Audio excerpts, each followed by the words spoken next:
ওনাকে আমরা টিভিতে এক সময় দেখতাম, হয়তো কখনো আমার সাথে পরিচয় হওয়ার সৌভাগ্য হয়নি সেই লীলুবিল্লা। আমি জানি না যে আপনারা ওনাকে কতটুকু কিভাবে জানেন। ওনার হয়তো আমি ওনার বয়সে ছোট, কিন্তু আমাদের ইয়াং বয়সে 80-র দশক 90-র দশক আমরা ওনাকে দেখেছি, যে ওনার সেই গান, ওনার সেই ইমেজ, ওনার পাশে আমি বসতে পেরে নিজেকে আজকে ধন্য মনে করছি। এটা আমার সত্যিকার অর্থে আমি ধন্য যে আমি আমার একজন ব্যক্তির পাশে বসে কথা বলতে পারছি।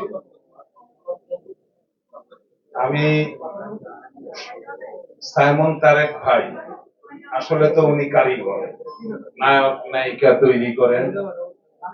ওনার সাথে আমার দীর্ঘ 10 বছরের সম্পর্ক। উনি আমার সম্পর্কে কিছু কথা বলেছেন, সেই কথার পরিপ্রেক্ষিতে আমি কিছু কথা বলতে চাচ্ছি। কেন আমি ক্যামেরার সামনে আসলাম? সাইমন তারেক ভাই গুন্ডামি ছবি তৈরি করেছে, সোনার চর আমাদের হাত দিয়ে তৈরি, ও মাই লাভ আমাদের হাত দিয়ে তৈরি। তো আমার একটা পার্সোনাল ঘটনা বলছি।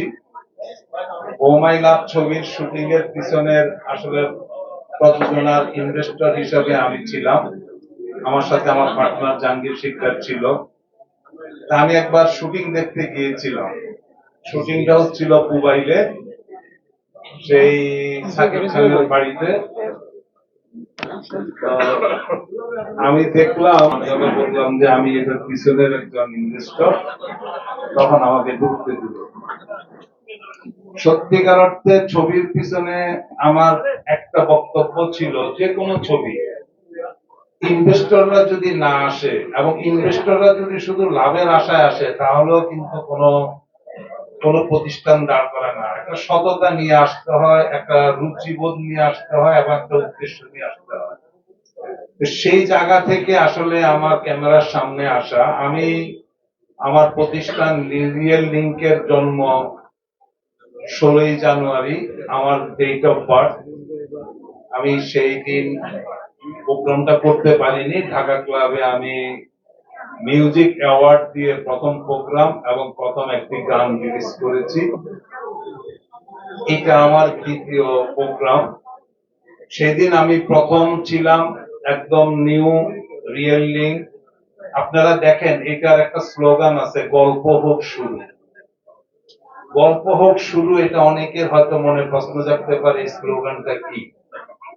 আসলেই তো গল্প শুরু। এই যে আজকে এখানে বসলাম, এখানে অনেক শিল্পীরা আছেন, সাংবাদিক ভাইরা আছেন, তারপর আমাদের গুণী সিঙ্গাররা আছেন, ওনাদের সাথে এই যে আজকের গল্পটা শুরু হলো।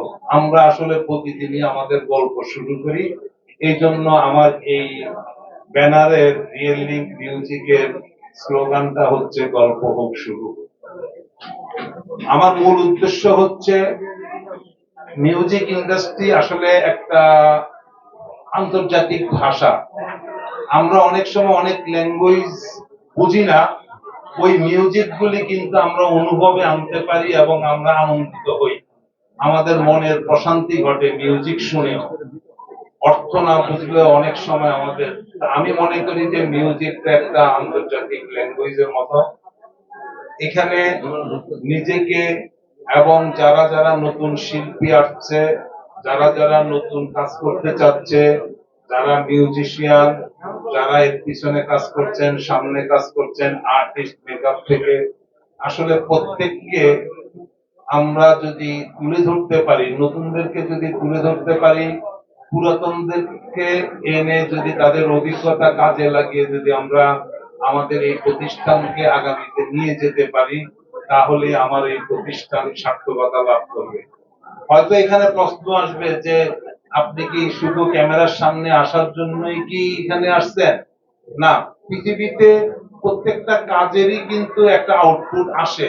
এটা সৎভাবে কাজ করলে একটা আউটপুট আসবেই। বিজনেসটা কিন্তু একটা কনজুগাল, একটা ধারাবাহিক ব্যাপার।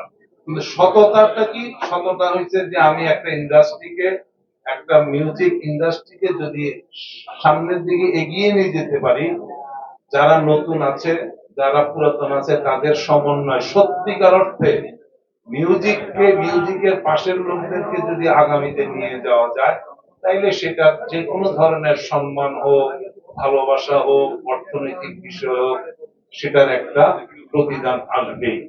এই উদ্দেশ্য নিয়েই আমার মূলত এই প্রতিষ্ঠান গড়ে তোলা।